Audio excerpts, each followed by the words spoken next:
तानाशाही भाजपा द्वारा तोड़ी जा रही नेहरू कॉलोनी को बचाने और उनके समर्थन में पहुंचे बहुजन समाज पार्टी के लोकसभा प्रभारी चौधरी रतिराम और जिलाध्यक्ष माननीय कमलदत्त गौतम जी, उन्होंने वहां पर जायज़ा लिया और कहा कि आगामी बहुजन समाज पार्टी की सरकार आएगी और ऐसे जो गरीबों पर अत्याचार करने वालों को जेल में डालने का काम करेगी और गरीबों जो अति स्लम हैं, स्लम कॉलोनियाँ हैं, उनको नियमित करने का काम करेगी। यह बहुजन समाज पार्टी है जो हमेशा गरीबों, किसानों, मजदूरों और कारोबारियों के हित में काम करती है। उन्होंने आश्वासन दिया कि हमारी सरकार ज़रूर नहीं है, लेकिन हम आपको कहीं ना कहीं मुआवजा, अगर आप हमारा साथ देते हैं तो हम कहीं ना कहीं मुआवजा और आपको घर बनाने के लिए जगह ज़रूर मिलेगी।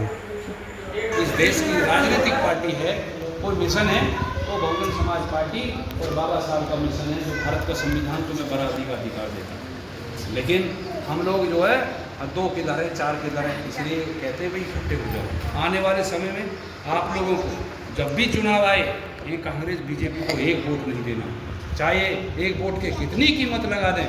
और जो आदमी अपनी वोट बेचता है वो अपनी बहन बेटी को बेचता है, समझे?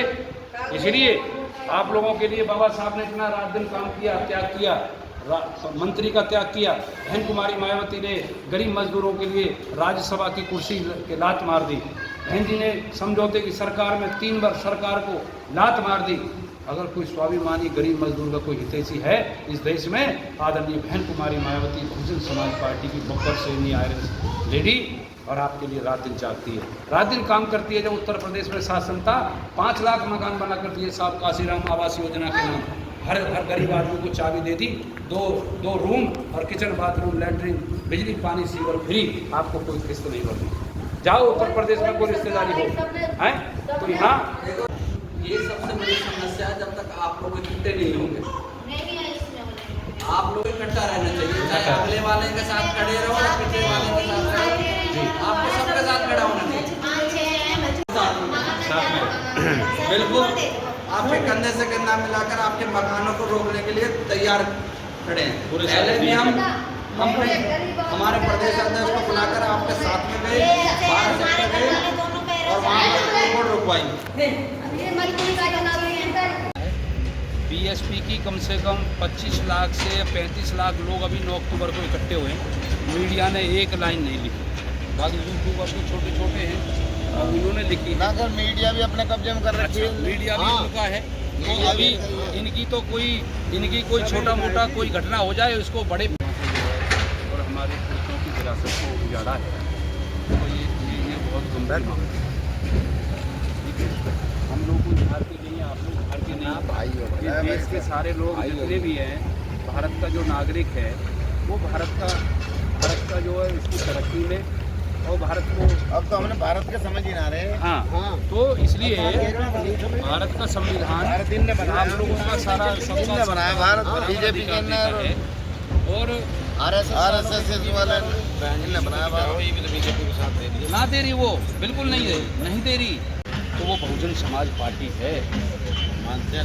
हाँ, और आदरणीय बहन कुमारी मायावती और रात को भी 11, 12 बजे तक पीड़ा से सहन करके कहती है मेरे समाज का होगा क्या, मेरे समाज को समझ में कब आए। तो इसलिए भाई आप लोगों के इस दुख में हम आपके साथ हैं, और आप जहाँ भी शासन से कहीं न्यायपालिका में चलते हो, कहीं कोर्ट में चलना चाहते हो, कहीं जाते हो, तो हम आपके साथ हैं। चले तो वहाँ जहाँ सुनाई हो। हाँ, तो हम सामाजिक पार्टी की तरफ से आपके साथ, ठीक है।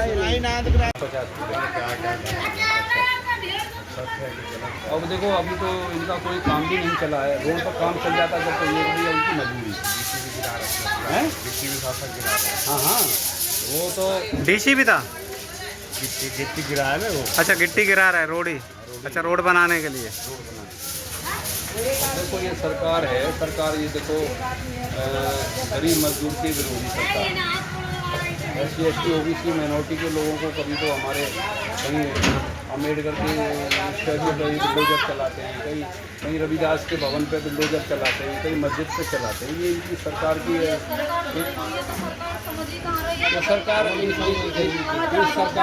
इस सरकार को बनाने वाले भी हम आप लोग हैं। हाँ, छोटे छोटे प्रलोभन में इस सरकार को हम लोग कच्चे लालच में जो इनको वोट दे करके जो इनको सर पे बिठाया ना, ये सब लोग जो भोले भाले लोग हैं। भाई समझो, आदरणीय बहन कुमारी मायावती जी आपके लिए रात दिन जागती है, रात दिन लड़ती रहती है, कार्यकर्ता तैयार करती है, नई नई प्लानिंग देती है और रात दिन आपके लिए जो ये हमारे स्लम बस्तियों में रह रहे हैं। उत्तर प्रदेश में बहन जी ने इतनी कॉलोनियाँ बसाई हैं। साहब काशीराम आवास योजना के तहत लाखों मकान बना कर दिए बहन जी ने, लेकिन उन्होंने कोई तोड़ फोड़ नहीं की। उन्होंने गरीबों को बसाने का काम किया। लेकिन आपके बात समझ में नहीं आती जब ये चुनाव आता है, जब ये हमारी कॉलोनी बस्तियों में कच्ची पक्की शराब और गरीब मजदूरों को छोटा छोटा प्रलोभन दे करके आपको बरगला देते हैं, आप बहक जाते हैं।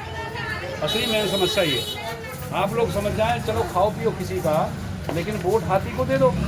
जिस दिन तुमने हाथी को वोट देना शुरू कर दिया, इनका इलाज हो जाए, इनकी मजाल नहीं, गरीबों की झुग्गी झोंपड़ी पर नज़र डाल जाए कोई अधिकारी। और सारा दोस्तों सारे मतलब सबका है, इसलिए अपना दोष है कि सारा सिस्टम तो हमारे चंद लोग हैं, उनको जो है लोभ में लेकर के ये सरकार बनती है। तो इसलिए आप लोगों से निवेदन है, आप लोगों के लिए बहुजन समाज जहाँ भी रहो ये नहीं रात दिन काम कर रही है। तो मेरे गरीब मजदूर बहन भाइयों, आप लोगों के लिए बहन जी रात दिन जागती है। आप लोगों को उत्तर प्रदेश में जब शासन आया, गरीब की बेटी के लिए 8वीं में पढ़ती है, उसको साइकिल देने का काम किया। गांव से अगर 2 किलोमीटर 3 किलोमीटर जाती है और वो 10वीं में गई है, उसको एक साइकिल है, उसको 20,000 रुपये। और जो 12वीं में जो बच्चा गया है, उसको जो 30,000 रुपये और एक साइकिल देने का काम किया।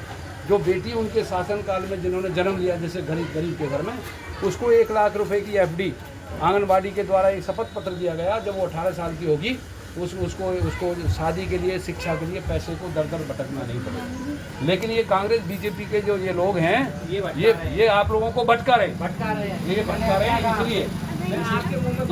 इसीलिए रुक जाइए, एक मिनट, इसीलिए आप लोगों से अपील है, हमारे बहुजन समाज पार्टी के कार्यकर्ता आपकी टीम में आते जाते रहते हैं, भाई उनके साथ मीटिंग में आओ, अपने बच्चे को टीम का सदस्य बनाओ। आप लोग भी उसमें अपनी वोट का इस्तेमाल, गरीब लोगों की पार्टी अगर इस देश में कोई पार्टी है तो आदरणीय बहन कुमारी मायावती। अगर बहुजन समाज पार्टी का यहाँ 1-2 MLA होता, इनकी मजाल नहीं है जो गरीब लोगों के लिए किसी धार्मिक स्थल को, किसी गरीब की झुग्गी झोंपड़ी को कोई उजाड़ देता, नहीं उजाड़ते। पहले बसाते, फिर उनको ट्रांसफर कराते, जब जाकर के उस जगह को अपने कब्जे में। साहब ने जो है एक राष्ट्रपति, एक प्रधानमंत्री, 8-10